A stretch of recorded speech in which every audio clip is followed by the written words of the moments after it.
Salut à tous, alors c'est Frédéric Delavier. Alors cette nuit à 2 heures du matin, je voulais faire une petite vidéo car nous sommes rentrés dans le mois du Ramadan et comme j'ai beaucoup d'amis musulmans qui me suivent sur mes réseaux sociaux, j'ai reçu bien sûr beaucoup de questions à propos de l'entraînement et du Ramadan et de la nutrition pendant le Ramadan. Nutrition bien sûr en fonction du sport. Alors évidemment, le Ramadan, c'est à la base pas fait pour faire du sport, hein. Bien au contraire, c'est fait en général pour faire beaucoup moins d'activités, puisqu'on peut en faire moins, puisqu'il y a un jeûne hydrique et un jeûne alimentaire pendant la journée. Donc le but, c'est pas de pousser des charges, le but, ce n'est pas de s'entraîner, le but, c'est d'éprouver modestement, relativement, son corps, hein, tous ensemble, pour par ce jeûne que nous avons réalisé tous ensemble, si nous sommes musulmans, être unis par cette action commune et se retrouver le soir après cette journée de privation. Donc, on ne peut pas s'entraîner correctement et pousser correctement en musculation si l'on fait un ramadan, à moins d'inverser complètement son cycle de vie et de dormir la journée et de vivre la nuit, ce qui n'est pas forcément non plus le but initial du Ramadan. Mais le Ramadan a été instauré au 7e siècle. Il devait exister avant, mais il a été instauré par le Coran, par le prophète Mohammed.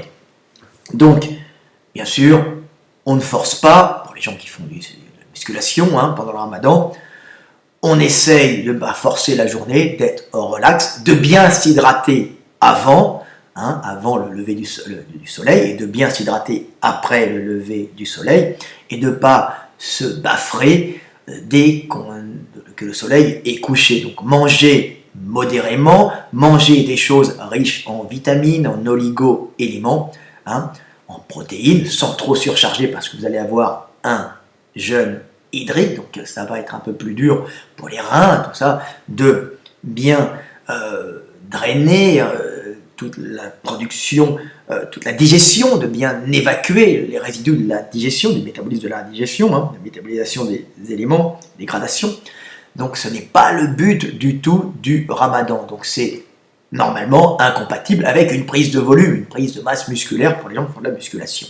Mais le but de ma vidéo n'est pas de parler de ça exactement, mais de rentrer plus profondément dans ce qu'était réellement le Ramadan, quelle était sa fonction, j'en ai parlé, mais surtout que le Ramadan n'est pas quelque chose qui était fait à la base pour être pratiqué avec les horaires de l'Europe et la façon de vivre de l'Europe. Hein, tout simplement, le Ramadan en lui-même est quelque chose de très bien, qui normalement n'est pas quelque chose de dangereux avec un rythme de vie qu'on avait au 7e siècle en Arabie. Justement, c'était même quelque chose qui était bon pour la santé, hein, et c'était adapté à ces latitudes.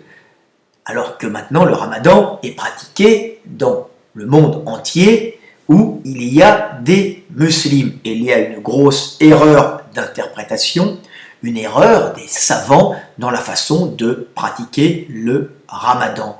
Alors on va me dire, tu n'es pas musulman, alors je dis que je suis soumis à Dieu comme tous les êtres de cette planète, hein, et je le sais, puisqu'être soumis à Dieu, c'est être soumis aux lois du monde, tout simplement. Donc je suis, et le savoir, donc je suis soumis aux lois du monde, donc je suis soumis à Dieu, ce qui fait de moi, le savoir, fait de moi un homme libre, tout simplement. Donc, je vais expliquer que les savants actuels se trompent. Hein. Alors on va dire, mais qui es-tu pour le dire? Je suis Frédéric Delavier et je parle en toute sincérité et je n'attends pas que quelqu'un dise quelque chose et fasse des erreurs, mais qu'il ait le nom de savant pour dire oui, il a raison, non, non, non, non. Je réfléchis par moi-même et j'étudie le monde par moi-même. Hein. N'oubliez pas qu'il est écrit dans le Coran que pour essayer de comprendre les lois de Dieu, d'essayer de comprendre Dieu, de comprendre le monde, il faut étudier les textes, donc étudier les textes religieux, bien sûr, c'est intéressant. Il y a dans ces textes religieux beaucoup de profondeur, mais il est dit qu'il faut surtout étudier le monde scientifiquement. Donc le Coran dirige l'homme vers l'étude scientifique du monde pour essayer de comprendre Dieu. Et comprendre Dieu, ce n'est pas juste psalmodier des versets. Comprendre Dieu, c'est surtout essayer par la science, par la compréhension pragmatique du monde, par l'étude scientifique, de comprendre le fonctionnement du monde et d'essayer de comprendre pourquoi le Ramadan a été instauré, de quelle façon il était pratiqué et pourquoi c'était bien de le pratiquer à l'époque de cette façon et pourquoi il y a maintenant une façon dégénérée de pratiquer ce Ramadan qui était à la base quelque chose de formidable car unificateur du groupe dans la pratique commune d'une activité, n'affaiblissant pas le groupe, ne l'éprouvant pas d'une façon excessive et parfaitement adapté au climat de l'Arabie, de la Mecque, tout simplement. Donc, pour vous montrer qu'il y a un délire dans la pratique actuelle du Ramadan, en voulant instaurer un Ramadan que l'on pratiquerait en fonction du coucher et du lever du soleil, j'explique quand même que Mohammed parlait aux hommes de sa région, et ces hommes de sa région avaient une façon de vivre qui était différente de celle de l'Europe. Appliquer les horaires et les couchers, les horaires du Ramadan en fonction des horaires du coucher et du lever du soleil en Europe, surtout actuellement, puisque le Ramadan, vous savez, se déplace d'année en année sur le calendrier, c'est une folie. Et ce n'est pas adapté aux latitudes du Nord. C'est-à-dire que si vous êtes à Rovaniemi, en Finlande, la patrie du Père Noël, vous vous retrouvez l'été, au solstice d'été, en plein juin, en plein mois de juin, par exemple, quand le Ramadan tombe pendant le solstice d'été, vous vous retrouvez dans le Nord, normalement, à ne pas manger de la journée et ne pas boire pendant une semaine ou plusieurs semaines. Pourquoi ? Parce que le soleil ne se couche pas. Donc, vous voyez qu'il y a là-dedans une aberration. Pas une aberration de la parole du prophète et de la parole transmise, pas une aberration de ce que veut dire réellement le Coran, mais une aberration dans la façon d'appliquer le Coran. Si vous l'appliquez à Rovaniemi, en Finlande, vous allez mourir. Oui, mais les savants ont décidé d'appliquer des horaires en fonction des latitudes. Vous savez, la latitude, c'est ces anneaux sur le globe qui tournent, sur lequel on peut indiquer les distances et en même temps, selon la latitude, vous avez un lever et vous avez une durée du jour plus ou moins différente. Donc à ce moment-là, plus la latitude est haute en été, plus le jour sera long, plus la latitude est basse, près de l'équateur, plus le jour sera court. Donc le 25, pour vous montrer, nous sommes actuellement le 30 mai, le 30 mai à la Mecque, le lever du soleil est à 5h38 et le coucher du soleil est à 18h38. Mais elle ne varie pas tellement au cours de l'année puisqu'elle se trouve proche de l'équateur. Donc le Ramadan, même s'il fluctue sur les années, sur le calendrier, il varie sur le calendrier, faisons sur un certain cycle tout le tour du calendrier, c'est-à-dire le mois se déplace sur le calendrier chaque année, il se déplace un petit peu, mais les jours, la durée du Ramadan pendant la journée sera pratiquement la même, puisque ça se trouve au niveau de l'équateur. Il n'y aura pas beaucoup de changements. Et plus, bien sûr, vous allez au nord, plus il y a des variations entre l'hiver et l'été, puisqu'il y a une oscillation de la Terre, et il y a donc l'hiver, un jour qui est plus court et l'été un jour qui est plus long. Alors qu'en Équateur, il y a des variations beaucoup moins importantes dans la durée du jour, tout simplement. Donc, on voit qu'à la Mecque, le lever est à 5h38, le coucher est à 18h58, et à Paris, le 30 mai, le même jour, le lever du soleil sera à 5h13 du matin, au lieu de 5h38, donc le soleil se lève un petit peu avant Paris, mais il va se coucher beaucoup plus tard, à 21h42, ce qui fait que le jour, la durée du jour à la Mecque est de 13h20, et la durée du jour à Paris est de 15h51, ce qui fait beaucoup plus, ce qui fait 2h30, presque 2h30, 2h40, après je ne peux pas calculer, à peu près en plus à attendre sans manger, ce qui est beaucoup plus dur et ce qui est beaucoup plus éprouvant pour le corps. En plus, il faut savoir que la température n'est pas la même et que le ramadan pratiqué à l'époque du prophète, et pratiqué à cette époque, n'était pas du tout fait de la même façon, puisque la tradition en Arabie, dans ces pays chauds, donc la tradition dans tous ces pays semi-désertiques où le soleil tape énormément, équatoriaux, et là c'est en plus désertique, c'est en général de se lever de très bon matin. Pour qui a vécu dans ces pays comme moi, j'ai vécu sous l'équateur, donc je connais un peu dans des zones désertiques, donc je connais ces régions, je sais comment les gens vivent. On se lève très tôt et on travaille à la fraîche, et la journée, on reste allongé, où on ne fait pas grand-chose, à l'ombre, pour pas crever. Il n'y avait pas de ventilateur à l'époque, et il n'y avait pas de climatisation, il faut le savoir. Donc, on travaille le matin très tôt, on reste allongé la journée et on ressort le soir quand le soleil commence à se coucher, et là on continue à retravailler. On a une activité différente de l'activité de l'Europe. En Europe, on se lève le matin tôt, on travaille toute la journée et après, à un certain moment, on arrête de travailler, on rentre chez soi et on est en famille. Alors que dans les pays en Arabie, on rentre l'après-midi en famille, on ne reste pas dehors. Maintenant, c'est récent qu'il y ait la climatisation et qu'il y ait les ventilateurs. C'est quelque chose de très récent. Mais la vie traditionnelle faisait qu'en pleine journée, on rentrait. Pourquoi? Parce que la température est au mois de mai actuellement à la Mecque, à 7h, il fait 26 degrés, donc c'est parfaitement possible de travailler. Remettez-vous dans le contexte du 7e siècle, à l'époque où vivait Mohamed. On travaille à cette heure-ci, mais quand à 13h il fait 40 degrés, on est à l'intérieur de la maison, à l'ombre, on ventile bien, on s'allonge, on ne fait rien, on est en famille, on peut vivre un ramadan sans être épuisé, mais si on allait travailler dehors, on crèverait tout simplement. Et à 19h, vous voyez qu'à la Mecque, la température est à 36 degrés, ça commence à baisser, au coucher du soleil, ça rebaisse encore.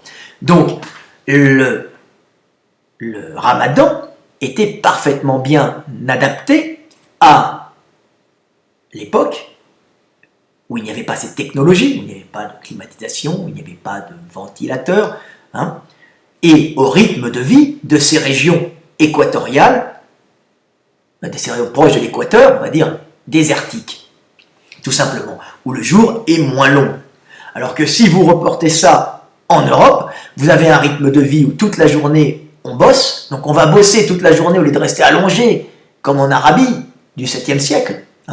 Donc on bosse toute la journée au champ, pendant qu'il y a encore de la lumière, et ensuite le soir, on a un peu de temps, il y a l'angélus qui sonnait, et on rentrait travailler. Donc si on fait un ramadan actuellement en Europe, avec le solstice d'été, avec des journées qui durent très longtemps, on va être tout simplement crevé, parce que le soleil se lève à 5h38, on est obligé de se lever tôt pour aller bosser à 8h le matin, donc on est obligé d'avoir une nuit qui n'est pas complète. On ne va pas s'hydrater de la journée, on va travailler, alors que n'oubliez pas, à l'époque du prophète, on ne travaillait pas l'après-midi quand il faisait 40 degrés. Personne ne travaille.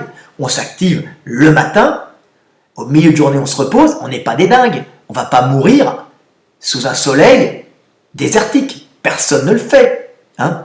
Et le soir, on se réactive. Tout simplement, comme on voit chez les Méditerranéens qui sortent la nuit plus que les Européens. Vous allez en Allemagne le soir, ils sont tous couchés à 7h30 parce que ce n'est pas la même vie. On sort pendant qu'il y a de la lumière, on travaille en pleine journée, alors que les Méditerranéens, même en Italie, se reposent la journée, ils sont dans les maisons, et ils retravaillent en fin de journée ou le matin très tôt, hein, tout simplement. Donc encore plus proche quand même de la civilisation au niveau du rythme, de la civilisation, on va dire musulmane, ou de l'Arabie, du mode de vie de ces civilisations semi-désertiques, hein, tout simplement parce qu'il y a la lumière. Donc vous comprenez que le Ramadan était parfaitement adapté au groupe, il était en cela de Dieu, puisque le groupe est le garant de la survie de l'individu, et le Ramadan solidifiait les relations des hommes entre eux, parce qu'ils pratiquaient tous une chose en même temps. Ce qui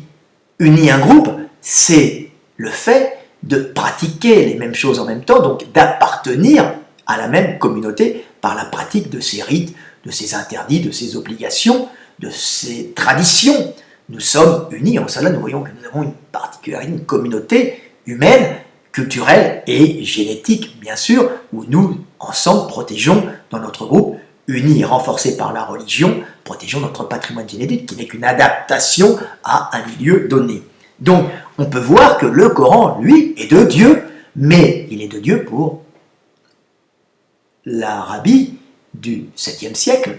Et si on veut l'adapter à l'Europe, on s'aperçoit qu'on est dans le blasphème, puisqu'on va fatiguer les gens, et même dans le mode de vie européen, puisque le mode de vie européen fait qu'on travaille en pleine journée.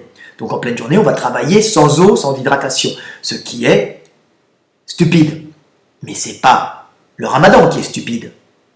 C'est d'appliquer le Ramadan dans des milieux où il n'est pas fait pour être appliqué de cette façon-là. On peut appliquer le Ramadan, mais d'une façon plus soft, hein, normalement.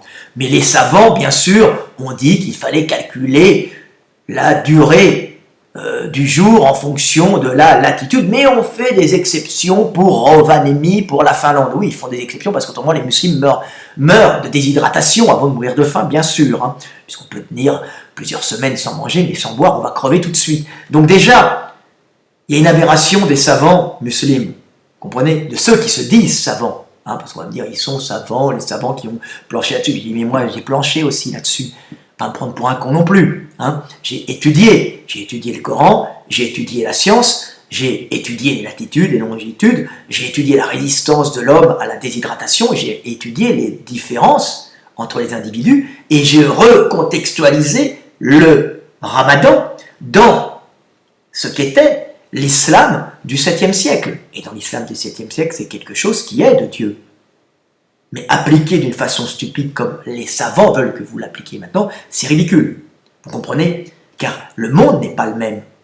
Faire jeûner des gens un jeûne hydrique pendant qu'ils travaillent la journée, avec des durées de jour extrêmement longues par rapport à la durée de jour de l'Arabie, hein, qui est une zone équatoriale où il n'y a pas beaucoup de variations, c'est une folie. C'est une aberration. C'est quelque chose qui n'est pas dans l'ordre logique du respect de l'intégrité humaine. Il faut éprouver le corps, mais il ne faut pas le dégrader, l'abîmer. Hein. Et le Ramadan, pratiqué actuellement, abîme les gens. Il unifie, mais il abîme, alors qu'à la base, il unifiait sans abîmer. Donc voilà. De plus, il faut savoir, il faut penser que génétiquement, l'arabe, je ne parle pas du maghrébin, mais qui est aussi une génétique pour un climat semi-désertique, un climat chaud, un peu comme l'italien du sud, le sicilien, hein, ont des meilleures adaptations que les hommes du nord à la chaleur. Hein, ils supportent mieux le soleil qui tape, ils transpirent d'une façon différente, donc ils vont transpirer moins en général, hein, dans ces zones désertiques, ils ont des adaptations, mais au niveau de l'Arabie, il y a des particularités génétiques qui sont propres aux Arabes, qui sont par exemple le fait de moins transpirer. Pourquoi on transpire moins? Parce qu'on conserve l'eau très importante, hein, dans le corps, sous ces chaleurs importantes, parce que l'eau, c'est ce qu'il y a de moins abondant là-bas. Hein, c'est un pays sec, donc on boit, mais on est capable de supporter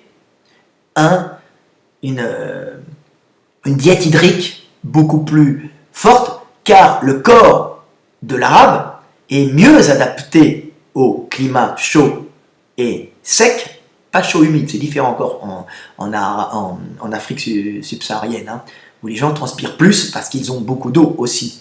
Donc ils peuvent boire beaucoup pour transpirer plus. Les habitants du désert ont vécu des sélections génétiques permettant aux individus qui transpiraient peu et qui conservaient leur eau de mieux survivre à ces climats secs et ces climats secs avec peu d'eau, bien sûr, avec moins de possibilités de s'hydrater en permanence, hein, tout simplement. Donc, le fait d'être un arabe permet déjà de mieux supporter un ramadan, alors qu'un Européen qui se convertirait à la religion musulmane, ce qui est possible, ce qui peut permettre à quelqu'un de se trouver une rigueur dans la vie et une voix, s'il a perdu sa voix, c'est tout le temps mieux d'avoir une voix religieuse que d'être perdu avant de comprendre, bien sûr, que Dieu est en nous plus proche de nous que notre veine jugulaire. À ce moment-là, on a dépassé le stade de la religion, on est en communication avec lui en permanence. Hein. On n'a plus à prier 5 fois, on peut continuer pour faire plaisir aux copains, hein, mais il est en permanence avec toi, donc tu n'as plus à prier puisque tu es tout le temps avec lui. Hein. Donc ce que j'explique tout le temps. Donc un Européen, lui, va beaucoup moins bien supporter une diète hydrique. Beaucoup moins bien, puisqu'il n'est pas habitué à se priver d'eau, à vivre dans un milieu sec, comme un arabe. Donc, c'est déjà plus dur pour lui. Donc, c'est des choses qu'il faut penser. Hein. Donc, s'il fait le ramadan, il va être obligé de boire plus. Hein. Tout simplement. De boire plus avant, de travailler moins, parce qu'au travail, il va transpirer plus. Un arabe transpire moins à l'effort qu'un Européen. Pourquoi? Parce qu'un Européen a ce moyen de thermoréguler par évacuation de sueur, alors que l'arabe, lui, thermorégule aussi, mais en évacuant un peu moins d'eau. Hein. Il va sûrement avoir une activation de circulation, peut-être périphérique, hein, qui va lui permettre d'évacuer la chaleur par circulation sanguine, plus importante, peut-être sur les extrémités. Hein, alors que l'Européen, lui, va commencer à suer, à monter en chaleur pour évacuer cette chaleur, et puis il va se déshydrater au bout d'un moment. Voilà. Donc il y a des différences à noter. Donc il faut prendre en compte ces différences et appliquer un ramadan au nord, en Europe. C'est très dur parce que ce sont des peuples qui ne sont pas habitués à la diète hydrique et en plus qui ont un jour, en Europe, le jour dure beaucoup plus longtemps, donc on n'est pas habitué à ça, donc ça fatigue.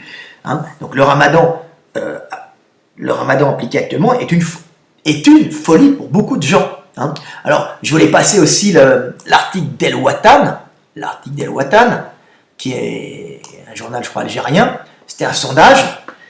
Le ramadan, hein, selon le sondage, les accidents et agressions augmentent pendant le mois sacré. Et bien sûr, le ramadan n'est pas fait pour avoir une augmentation des agressions. Hein. Le ramadan n'adoucit pas les mœurs. D'après une étude publiée en août par le quotidien El Watan, et le Matin, réalisé en 2007 dans 24 vilayas d'Algérie par l'Institut Abassa, les accidents et les agressions seraient en progression durant le mois sacré. Un sondage qui n'a pas plu aux autorités du pays. Le ramadan serait risqué. D'après le sondage autofinancé réalisé en 2007 par l'Institut Abassa sur le comportement des Algériens, les agressions et les accidents seraient en nette progression pendant le mois sacré. Les personnes se montreraient plus agressives, 82%, moins aimables, 65%. Alors ça, si vous posez des questions, donc c'est tout le temps aléatoire, bien sûr, on ne peut pas en être sûr. Hein. Et plus égoïste, 56%. Un changement d'humeur qui augmenterait les risques, les voies de fait et les agressions. Alors les agressions augmentent de 320%. Donc on voit que si les gens disent ça, ça aurait pu être, oui, ils se sentent, mais est-ce que leur sensation est la réalité? Mais les agressions ont réellement augmenté de 320%. Ainsi qu'il y a les vols de voitures, les escroqueries, les faux usages de faux, plus 180%, selon le personnel du commissariat de la police. Le travail à la maison, les Algériens ne seraient pas non plus épargnés. Les accidents domestiques augmenteraient, alors ils ont vérifié dans les hôpitaux, de 250%, les accidents professionnels de 150%. Alors évidemment, ils sont plus vigilants au travail par rapport à la moyenne annuelle. D'après les services des urgences et hôpitaux, même constat pour les accidents de la circulation qui augmentent de 42%. Autre point sensible abordé dans cette enquête, le respect du jeûne par les Algériens. Si certains disent faire le ramadan tous les jours, 48%, d'autres le font occasionnellement, 36%, et 7 admettent ne pas faire volontairement le carême. Et alors, sondage 2007, le seul rescapé, alors voilà, c'est à peu près tout. Donc c'est pour vous dire que le ramadan est quelque chose qui était très très bien adapté à l'Arabie du 7e siècle, mais qui, avec un mode de vie occidental, comme ce mode de vie qui a été pris par les Algériens, devient une aberration. Si on veut vraiment appliquer le ramadan en Arabie, en Arabie saoudite, de la famille des Saouds, qui dirige d'une poigne de fer ce pays, et bien dans ce cas-là, il faut reprendre un mode de vie proche du mode de vie qu'avaient les Arabes à l'époque du prophète, c'est-à-dire la journée, on reste à la maison et on ne fait pas grand-chose et on ne vit pas comme un occidental dans un bureau climatisé où on va continuer à travailler et s'épuiser pour rien.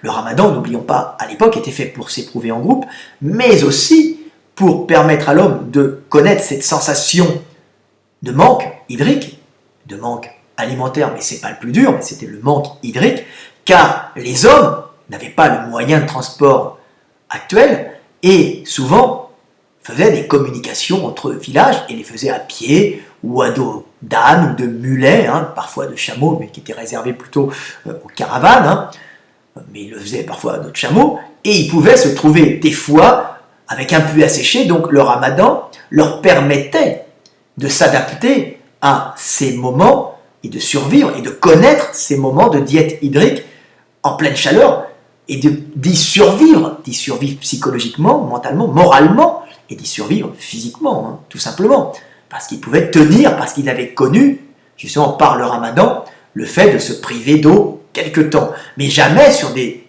durées de temps aussi longues qu'en Europe, et en plus, jamais ils le faisaient en travaillant d'une façon acharnée, comme on voit les gens qui travaillent en Europe dans leur boulot, qui bossent. Donc on ne peut pas bosser sans boire, on va se niquer les reins. On va s'abîmer les muscles, on va se déshydrater et on risque de se blesser, péter un muscle, péter un tendon. C'est très dangereux et on va être agressif, irritable. Donc vous voyez qu'il y a un problème dans l'adaptation du ramadan avec la vie moderne occidentale et avec les horaires occidentales, tout simplement. Pourquoi un savant dit oui, on va calculer les latitudes en fonction, mais non.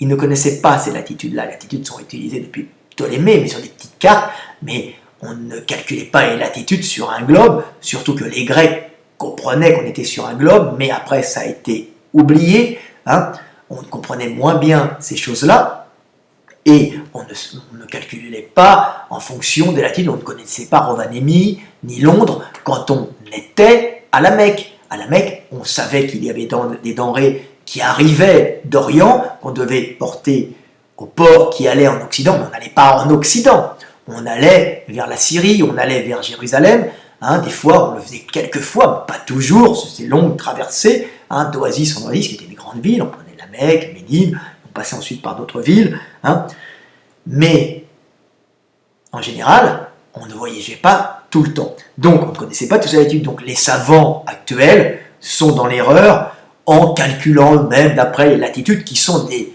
points, des cercles sur la Terre très récemment fixés, bien qu'on les connaisse depuis longtemps, mais d'une façon empirique, on les a fixés sur un globe que récemment, donc ça n'a rien à voir avec Mohamed, et quand un savant dit de telle heure, ça sera à telle heure, la fin du ramadan, et à telle heure le lever, et en Finlande, on peut se permettre de... Non, on ne peut pas se permettre. Si les musulmans étaient réellement des musulmans qui voulaient appliquer le ramadan, ils appliqueraient un ramadan en fonction des horaires du coucher et du lever du soleil de la Mecque, qui était l'endroit où vivait Mohamed, Et à ce moment-là, nous aurions un ramadan sur toute la terre beaucoup mieux adapté aux hommes, car il durerait moins longtemps si ce ramadan tombe en été au nord. Hein.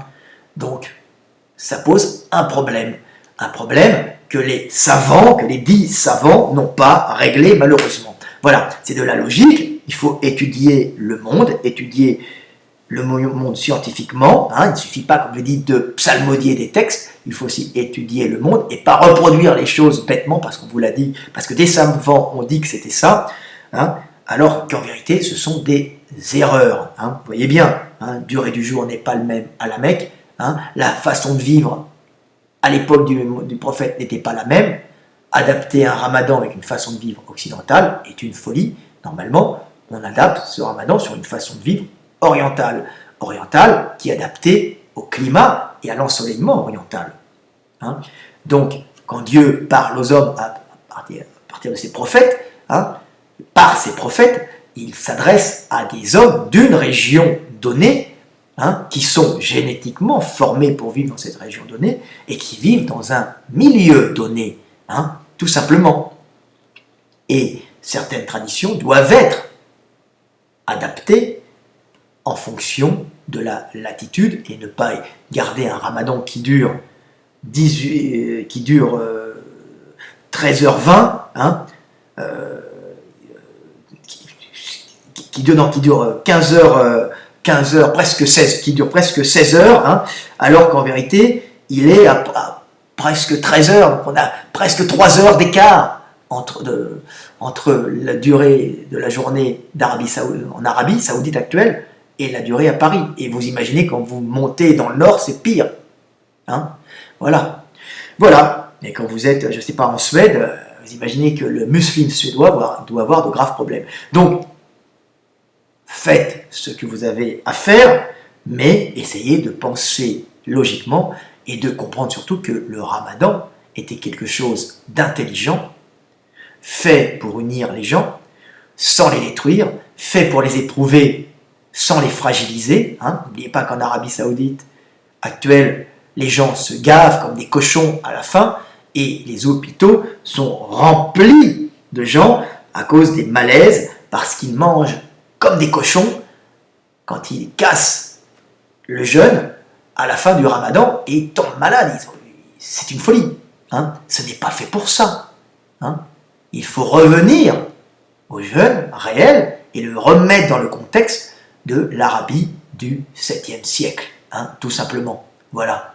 Hein. Où les maisons n'avaient pas de ventilation, n'avaient pas d'air conditionné, où on restait la journée allongée, hein, et on s'activait le matin et le soir, et donc ce ramadan permettait toute la journée d'être ensemble, hein, de ne pas manger, de ne pas boire, de s'éprouver un peu dans l'ombre et dans la pénombre des maisons de l'Arabie du 7e siècle, hein, au lieu de rien faire, hein, on était là tous ensemble, et on avait cette petite privation qui nous unissait. Voilà, petite vidéo de Fred Delavier pour vous dire qu'être savant, c'est remettre ces choses-là dans leur contexte. Et ce qui est le plus dur pour les hommes, c'est de replacer la parole du prophète dans son contexte. Hein. Et c'est ça qui est très dur.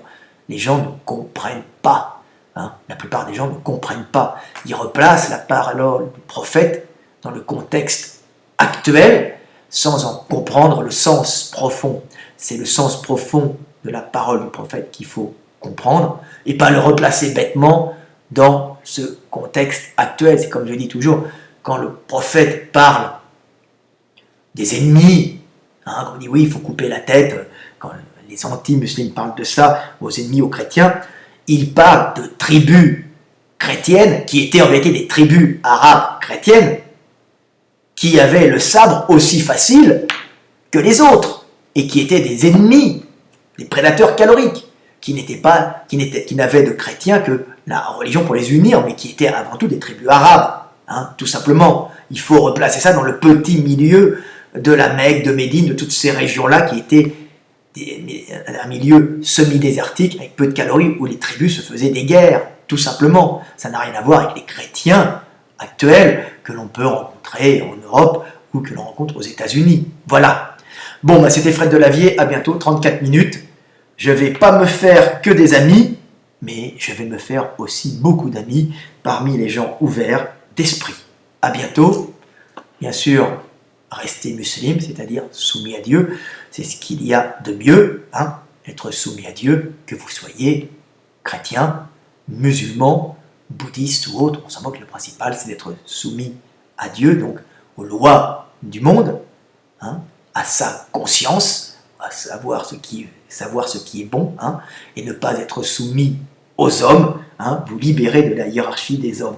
Être soumis à Dieu, c'est-à-dire être soumis aux lois du monde, et être soumis à sa conscience, et non être soumis aux hommes et à la hiérarchie des hommes, ce qui vous libère. Être soumis à Dieu libère l'homme et le rend libre. À bientôt, musulmans de toute religion. Salut.